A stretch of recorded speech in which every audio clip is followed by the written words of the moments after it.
So, growth stocks are all the rage. And to be honest, they've done so well in the past 10 years, not just the recent year or two. And of course, when you look at the performance of all these things, it's easy to get excited, right? And even my portfolio is skewed towards growth.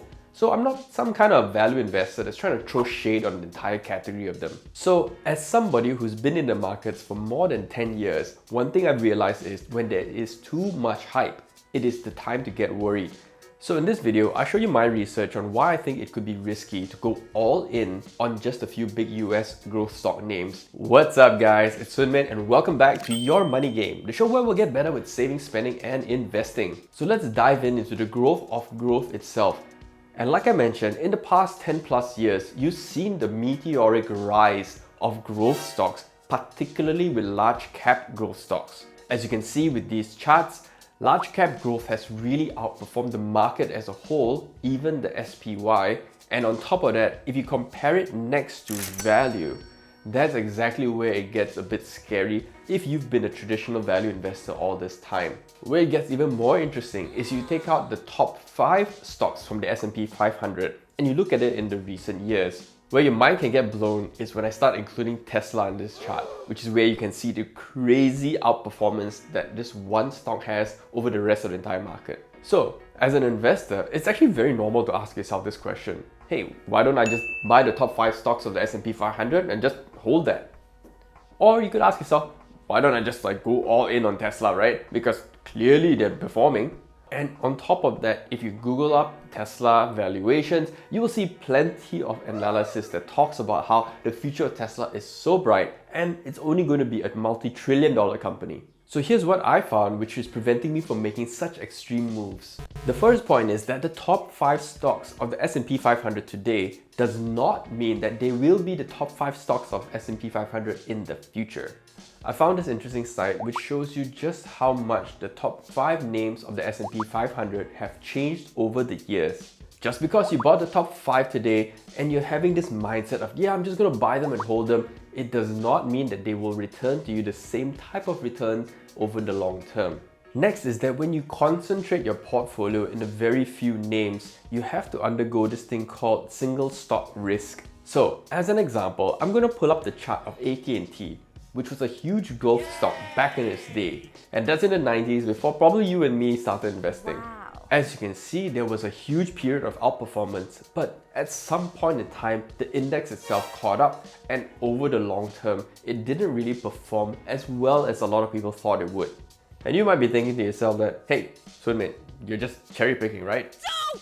And it's true, yes, I am cherry picking one example, but it is a realistic scenario where some of us might get excited with just a few big names, put all our money in there, and then only to experience low returns in the subsequent years. And this is especially tricky when it comes to some of the big tech names which happen to be in the crosshairs of big regulators in the US as well as Europe. The next point comes from me studying a little bit about the history of stock market bubbles, which is to really be wary of extreme price movement. There will always be massive winners like this in the market, but when things get too frothy, that's really a time to be extra careful when it comes to expectations of these stocks in the future. What usually happens is that corrections tend to be really fast and very furious. So you might be the one that maybe didn't react as fast as you could and left holding on to massive losses, which is exactly the next point. If the stock starts to underperform or go through serious corrections, can you withstand long periods of that? So even if you assume the growth strategy is correct, not everything tends to move up in a straight line, right? Markets tend to move in cycles, so there will be periods where you can suffer prolonged underperformance, and the question becomes, what are you going to do then? Just remember that even massive names like Amazon and even Tesla have had years of prices really going nowhere. I'll just use one simple example to illustrate. If you happen to be invested in Tesla back in 2014's highs, it went through a period where you didn't see any price growth right up to 2017. During those periods of really rough price performance, it is really difficult to hang on to that kind of conviction. The last point is that value investing might actually be staging a comeback. If you look back far enough, historically speaking, value investing as a style actually has outperformed growth overall. it is just since 2006 when things started to get really disconnected. This disconnect between the performance of growth and value is at its most extreme ever, and that's exactly why it's an interesting time. So the question is, are you betting that this disconnect is going to continue far into the future? It has done so already for many years, but how much further could it possibly go? Nobody really knows. From my personal observation, what I'm seeing is that in the past 6 months, you're looking at the outperformance of small caps as well as even value stocks versus their tech and some of these big growth names which we all come to love. Is this something that's going to last far into the future? I have no idea. But it looks like it could be an interesting time where maybe the gap is going to begin to close, and perhaps there could be again a re-emergence of value as a style that outperforms. Look, I'm going to repeat again, I'm personally invested in some of these growth companies through the ETFs that I own. So I'm not being a hypocrite saying that, hey, go and dump all your growth stocks. But really, should you want to go all in on those big names, I really think that you should do so with your eyes open and perhaps doing a little bit more research beyond what I shared earlier. Nevertheless, if you wanted exposure to some of that sweet growth stocks, here may be a few steps you could consider depending on your investing style. The first move is to follow what I do, diversify through an ETF. So maybe just don't go all in on maybe 3 to 5 names. Of course, it's concentrated on some of the big tech names, but at the same time, it does give you enough diversification to feel a little bit more comfortable. Option number 2 is to go neutral on the market by owning the total stock market and then investing in a few of those big tech names which you really like. That way, you can still benefit from which other strategy that kind of moves the market, but at the same time enjoy the benefits of your high convictions in those big names.